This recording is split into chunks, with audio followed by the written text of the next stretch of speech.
Just to clarify, when the president's businesses are engaged in negotiations, for instance, with the UAE on their stablecoin business, there was this big investment announced recently. You are not part of those negotiations. Those are being done by the president's family or those representing the president's business. Yeah, I'm not aware the president's involved in managing any business. He's other than the presidency of the United States. His family is allowed to make business deals. They continue to operate the enterprises that his family ran. I also don't accept the notion that these deals, for example, in Saudi Arabia or the UAE or Qatar, had anything to do with the president. For example, the Qatar bought $200 billion worth of airplanes from Boeing. The president's not as far as I know, not a shareholder, certainly doesn't own Boeing. So the overwhelming, if you look at the deals that were structured, they were involved in investments in the United States. That's the deals he signed, and or investments in, for example, the UAE or Saudi Arabia involving artificial intelligence. UAE did announce a massive investment in World Liberty Financial, and World Liberty Financial is controlled by the president. And the president does actively engage in these businesses. He uses his social media to market the businesses that are being run by his family. I mean, just go on to his social media feed and you will see him marketing. Senator Chris Murphy grills Secretary Rubio over foreign aid, Trump family business deals abroad, and even a luxury plane allegedly gifted from Qatar. The exchange escalates as Murphy raises the alarm about foreign access to the president through his controversial meme coin dinner. This hearing dives deep into questions of ethics, foreign policy, and national security.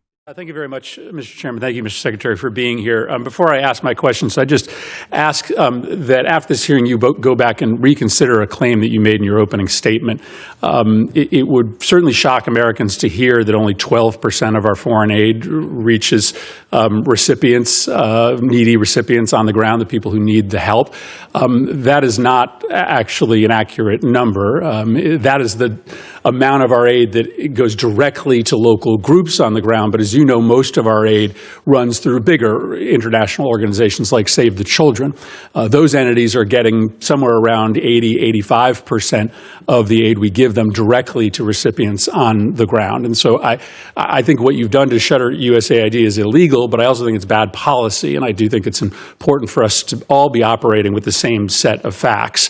And the fact is not that only 12% of taxpayer dollars are ending up in the hands of the people who really need it on the ground. Mr. Secretary, I wanted to talk to you about the president's personal business interests.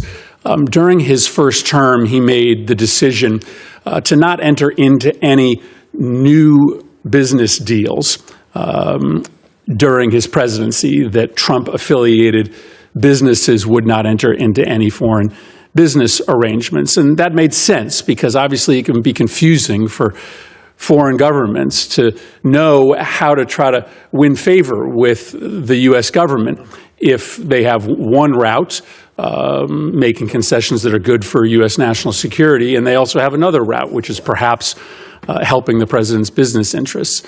The president obviously changed that policy, and in this administration, his business interests are announcing new agreements and new investments into those business interests by foreign governments. And I think it stands to reason that creates a real problem for foreign policy, and it creates a problem for foreign governments in which they don't exactly know what the best way is to try to get on good terms with the U.S. government and with the White House.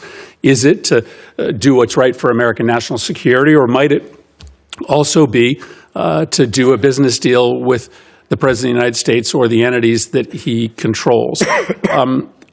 Just to clarify, when the President's businesses are engaged in negotiations, for instance, with the UAE on their stablecoin business, there was this big investment announced recently. You are not part of those negotiations. Those are being done by the president's family or those representing the president's business. Yeah, I'm not aware the president's involved in managing any business. He's other than the presidency of the United States. His family is allowed to make business deals. They continue to operate the enterprises that his family ran.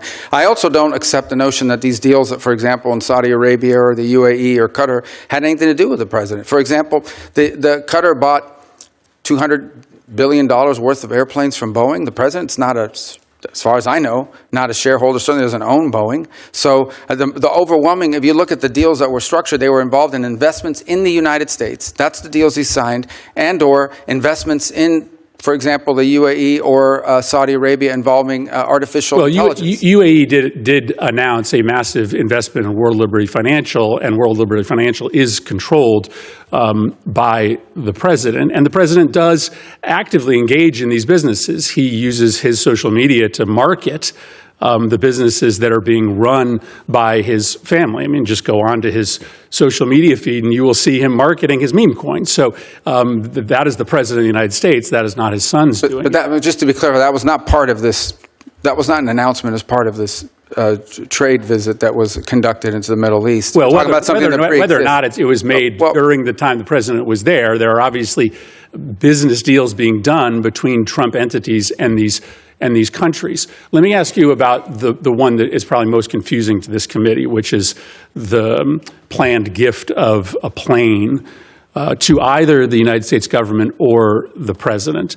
Is it your understanding that this luxury plane that Qatar has offered the president, and the president has announced he is willing to accept, is a gift to the United States government, or is it a gift ultimately to the president himself that he can use in his library? Well, you'd have to talk to the Department of Defense, because this is a replacement or at least a temporary bridge plane for Air Force One, the new Air Force One, which is way off its delivery schedule. And so that would have to be with the Air Force. They operate Air Force One. My understanding of it basically has been from the very beginning that this is a plane that was identified after talking to Boeing about what other planes around the world would fit the bill that are out there that could be used now. They identified the ones the Qataris had as an opportunity for one, and as a result, or the UAE had that as opportunity for one, and that's how that deal was. And it's not your understanding that the plane ultimately will belong to the president or to the president's library after? Well, I'm not involved at that level of it. I've never heard that before. What I've heard is that plane will replace Air Force One, which is an Air Force plane. Let me ask you about the dinner that's happening this Thursday night. The president has offered access to him to the 200 top purchasers of his meme coin. Reports are that maybe about half or more of those individuals who will be meeting with him, many in a VIP reception, are foreigners. Do you have a list of those foreign individuals who will be meeting with the president? I don't. I don't know anything about it. I didn't even know there was a dinner on Thursday night, so I'm not sure what you're referring to. So you don't know whether any of the foreign individuals who are going to be meeting with the president this Thursday night, for instance, are on our list of sanctioned individuals, or whether any of those individuals have connections to, let's say, terrorist organizations abroad? Well, I think if they had terrorist links, the Department of Homeland Security probably would not have allowed them into the country. But I don't even know there is a dinner on Thursday. You're asking me about something I don't know about. Well, but listen, this is a dinner that the president is having. It is likely going to involve some very significant foreign interests. You have to be pretty wealthy in order to be able to get inside this dinner. Isn't that a relevant question for the Secretary of State? Yeah, I'm not the social Which foreign secretary, interests are going to be speaking to the president? I mean, it's kind of naive to believe that they aren't going to be in that room talking about national security matters. Well, I don't think that that's the case at all, because I would be aware if it was the case. The truth of the matter is I interact with government officials and others in governments of other countries. That's what I'll tell you, you're asking me about a dinner I don't know anything about. I can't answer you because I don't know anything about this dinner. It's the first I heard of it. Like I said, I don't keep the president's social schedule. It's not on my phone. It's not in my pocket. I don't even know. I can't comment on a dinner I know nothing about. Yeah, I think that represents a real problem for this committee, because there's clearly a way around the State Department for foreign individuals of significant influence and wealth to be able to directly lobby the president of the United States. But I don't think your that's answer fair. is that you don't know this is happening. Well, I don't know that there's a dinner. That in and of itself is I don't know that there's a dinner, and I don't know what the guest list is, but I can tell you I've run into the president of FIFA from the World Cup. He's here all the time. I see him. He's a private individual. It's not a government entity, and he's met with the president and is friendly with the president. He doesn't have to go through me to meet with the president. The president has relationships and friends and people he's known for a long time. Some of them are foreigners. That's not unusual. Yeah, but these you're are asking people me he's about a known for specific long dinner time. and These are implying individuals nefarious who just impact. bought I their way can't into comment on a meeting on with a the dinner. president. I think you should probably endeavor to get your hands on the list to make sure that there aren't individuals there who are perhaps contravening national security interests that the Well, I don't think Department of I don't State have any is concern about that. prioritizing. Ultimately, I don't have any concern that the president having dinner with someone is going to contravene the national security of the United States. Thank you, Mr. Chairman. In today's tense Senate hearing, Senator Chris Murphy pressed Secretary Rubio on two explosive issues: the integrity of U.S. foreign aid and the president's personal business entanglements with foreign governments. Murphy began by pushing back on a misleading narrative that only 12% of U.S. foreign aid reaches people on the ground. He clarified that while only a fraction flows directly to small local organizations, the majority, 80 to 85%, is still delivered effectively through trusted NGOs and international partners. The implication, attempts to shutter or undermine USAID based on false figures, are both illegal and bad policy. From there, Murphy pivoted to a much more controversial subject: the president's business ties abroad. He reminded the committee that during his first term, Trump pledged his businesses would not enter new foreign arrangements. That policy has since been abandoned, and now governments like the UAE and Qatar are reportedly investing heavily in Trump-linked companies. Murphy warned this creates dangerous conflicts. Are foreign nations winning favor with the U.S. government through diplomacy or through financial support for the president's private businesses? The questioning grew sharper as Murphy highlighted reports of a luxury jet from Qatar offered either to the U.S. government as a temporary Air Force One or potentially to Trump personally. Rubio insisted it was a government arrangement coordinated with Boeing, but Murphy pressed whether it might ultimately benefit the president himself or his future library.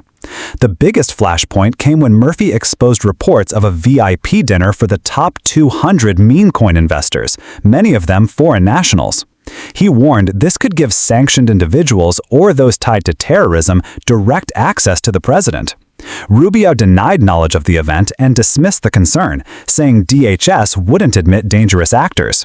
But Murphy countered that this bypassed the State Department entirely, creating a shadow channel of foreign influence.